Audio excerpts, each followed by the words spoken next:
Hello class, welcome to Understanding Macroeconomics Lesson 6. This is another in the series of measuring economic performance. There are 6 of these altogether. We're currently in number 5, government budget deficit. So we're 6/5 of the way, just one more after this. And so let's get started. So first, we need to get some terminology down about the national debt and the budget deficit. These words are kind of thrown around sometimes. Sometimes people aren't too precise about what they mean.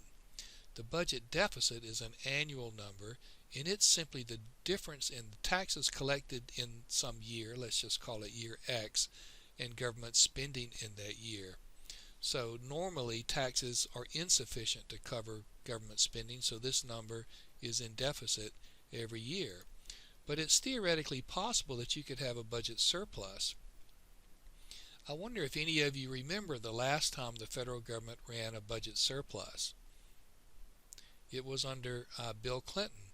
Bill Clinton was a 2-term president, and he had, I think, four of his 8 years, he had 4 years of government budget surplus. But anyway, most years, to go back before that, the next one would have been in 1969, and before that I think there might have been 1 or 2 in the 50s. So they're quite rare. Normally we have budget deficit every year. So again, if taxes are greater than government spending, that would be a budget surplus. If taxes are less than government spending, that would be a budget deficit. That's kind of obvious. So the national debt, what is that? The national debt is just a summing up of all of these individual budget deficits. So start with the year our country was formed, 1776, and sum up the budget deficit for every year beginning in 1776 all the way to 2021, and that would be the national debt. It goes up almost every year, but again there are on occasion, very rarely, but on occasion budget surplus years, and that would cause the national debt to fall, at least fall a little bit. Okay, so that's the terminology that you need. Now, I pulled this off of the database maintained by the St. Louis Federal Reserve. That's a really good website if you need macroeconomic data. This is what the national debt looks like in billions. This is billions of dollars, right? So this is about 24 trillion is the current number, 24 trillion dollars. Now, I want you to stop this video for a second, look at this slide, and then think about what is wrong with this slide.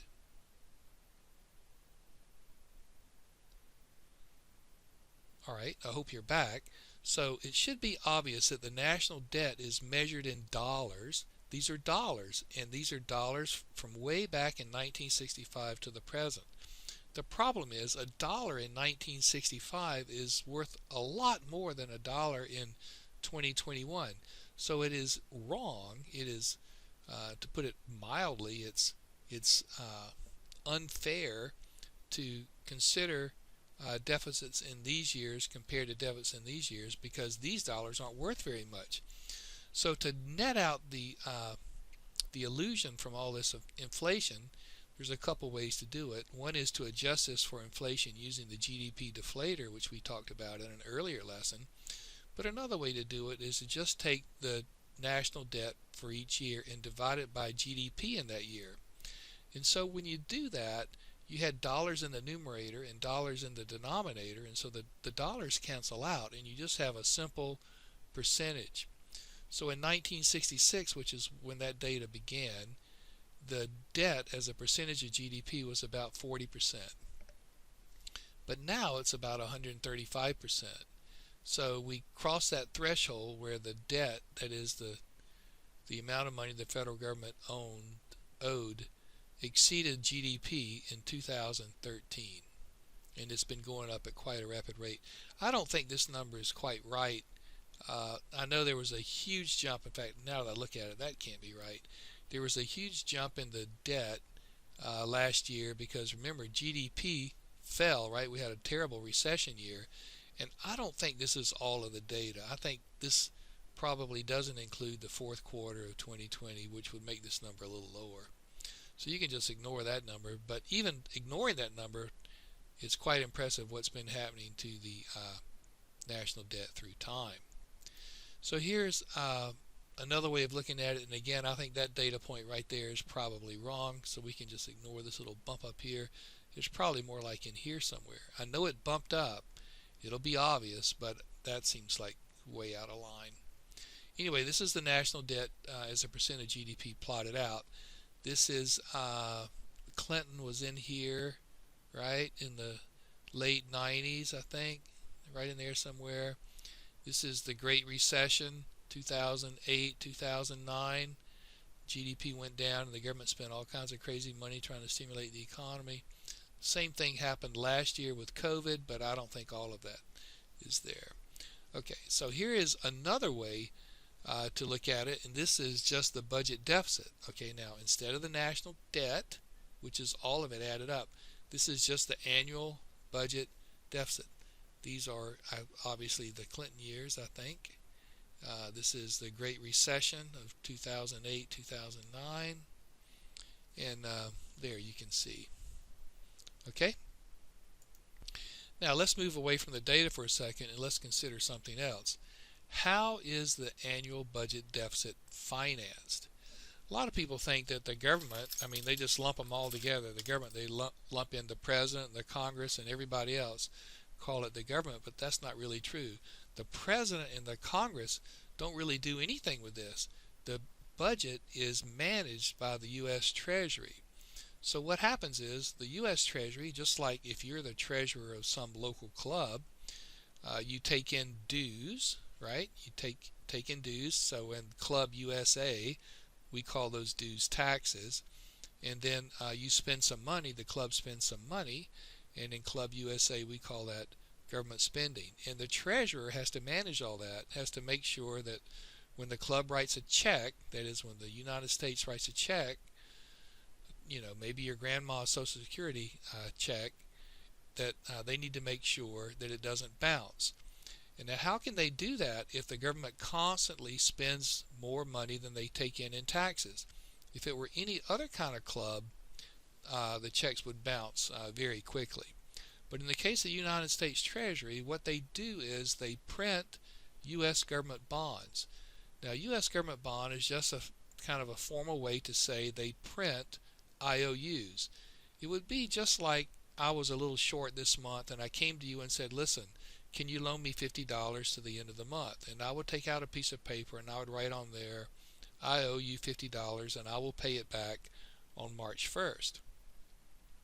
The U.S. government does exactly the same thing. They print IOUs.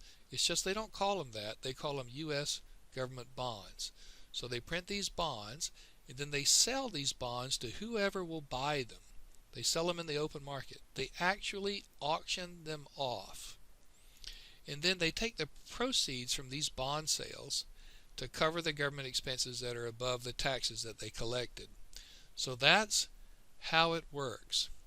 Now, the next question is, well, okay, who buys these government bonds? And depending on who buys them, it makes kind of a difference. So I've created a couple of slides to try to illustrate what this difference is. So let's start with the U.S. Treasury. So let this be the Treasury, and the problem is that government spending is greater than taxes. So as they write checks for the government, they're writing more checks than they have money in the bank. So to keep the checks from bouncing, what they do is they print up these government bonds, lots of them, and then they sell these bonds in the open market. Typically, banks will buy them, insurance companies will buy them, big financial institutions will buy them. Pretty much any big institution that has large cash holdings will buy some government bonds and put them in their portfolio with other things. But not just banks and other kinds of institutions. Individuals, wealthy individuals might buy them. Foreign governments might buy them. Anybody really. The United States Treasury doesn't care who buys them. They're eager to sell them to the highest bidder. So the bonds go out to all of these buyers, and then in exchange these buyers give up some money. And so money goes back to the U.S. Treasury, that money that they got for those bonds, and they use that money cover the government's expenses. Now you might ask, well, what happens when those bonds mature? So I don't have a slide for that, but let's see if I can get back. So these bonds go out, so these people are holding all these bonds, and eventually the bond will mature. Like this bond might say, the United States Treasury promises to pay the bearer of this note $1 million on some date in, say, 2030. So when the year 2030 comes, the United States Treasury has to cover the cost of those bonds. And they mostly do it, don't let me depress you too much, but they mostly do it by just printing more bonds and selling those. Okay, so now let's get back to where we were. Money comes to the Treasury. The Treasury uses that money to cover the government expenses above taxes. Now there's another player in this. It could be that the United States Treasury, let's start over, has this problem. Government spending is greater than taxes. They print bonds, but now in this case they sell the bonds to the Federal Reserve Bank. Now my guess is that some of you don't know what that is yet, but the Federal Reserve Bank is just a weird name that we give in the United States for this thing that everybody else in the world just calls the central bank of the United States. So like the EU has a central bank, Canada has a central bank, Mexico has a central bank, the United States has a central bank. We just call it the Federal Reserve Bank. Okay, so this is a branch of the government. So it could be that the United States Treasury prints these bonds, sells these bonds to the Federal Reserve Bank, and the Federal Reserve Bank gives the Treasury some money. Now this is very different from how we did it before, because before, think about what happened. They sold the bonds to private individuals or private banks or other kind of private institutions, and those institutions gave back money. This money that they gave is now money that they don't have available to spend on other things. So this individual, for example, bought a U.S. government bond instead of investing in the stock market. Or this individual bought a U.S. government bond instead of investing in some new business. You see, so in this scenario that I have drawn here, the money supply doesn't change. All that happens is these institutions and these people who had some money gave it to the Treasury in exchange for this investment opportunity, which is called a government bond. But in this case, it's quite different. In this case, the Federal Reserve gets the bond, and the Federal Reserve sends the United States Treasury new money, money that wasn't there before. In fact, it's a little bit too simple to say that they gave them new money. What they actually do is they write a check. They don't actually even write the check anymore. They just do it with a few strokes of a computer. But it's fair to think of it as they write a check. They give this check to the United States Treasury in exchange for these bonds. The United States Treasury deposits that check in their checking account, wherever that is. It could be anywhere. And that check doesn't bounce. When the Federal Reserve writes a check, it never bounces. They don't have any money in their account, but since they are the central bank of the government, when they write a check, the check is good. The check is like new money. So it's okay with me if you just think of it the way I have it drawn here, that the Treasury gives the Federal Reserve bonds, and the Federal Reserve gives the Treasury money, new money. All right. Now, this process is called monetizing the debt because the debt is turned into money. You see this, monetizing the debt. But in the previous slides where they sold the debt to private institutions and private individuals, the debt was not monetized. The debt was just handed over to someone else for money that they already had. But in this case, it's called monetizing the debt because now there's new money. Every time they printed one of those bonds, it created new money. So depending on which macroeconomic model you ascribe to, you're going to get different answers on whether this is good or bad. So in the Keynesian model, which we haven't discussed yet, that's coming up in a few more lessons, Keynesian economists would probably say, well, you know, it's okay. It's probably okay anyway if the economy has any slack in it, and it might actually be a good thing. It might stimulate the economy. All right, so that's one idea. Classical economics says no, it's not okay because the economy's basically uh, doing the best it can do all the time, and so if the federal government creates all this new money, it will just lead to inflation. And then the Austrian approach says no, it's not okay, and this new money certainly will lead to inflation, but it will also lead to market bubbles, and it will lead to recessions. So we have very smart people in each camp, and that lecture is coming up later. But for now, all you need to realize is when the Treasury prints those bonds, whatever fraction of those bonds end up at the Federal Reserve, when the Federal Reserve buys them, it creates new money.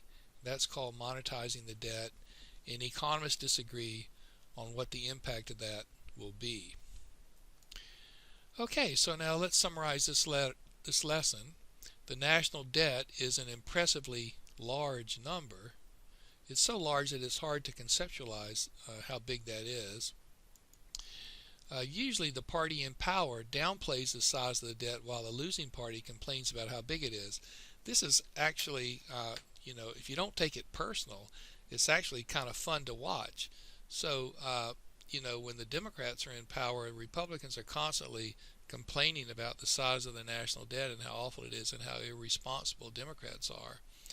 But when it's the other way, when the Republicans are in office, it's the Democrats that are complaining about how big the debt is and how irresponsible Republicans are. If it wasn't so sad, it would be funny, but they don't seem any different to me.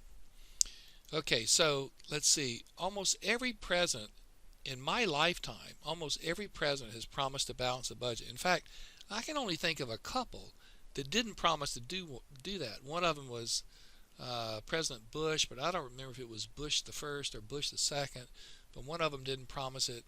But many presidents have promised it, Democrats and Republicans, and of course they all miserably fail in that promise. The cost of the debt is difficult to see. Really, from microeconomics, the cost of the debt is reflected in those resources that were diverted to government use that would have been used some other way. But that's really hard for most people to see. The different macro models make widely different predictions about the cost of the debt, and that's going to come up in a later lesson. But this lesson is just about the national debt, so I hope you found it helpful. Okay, goodbye.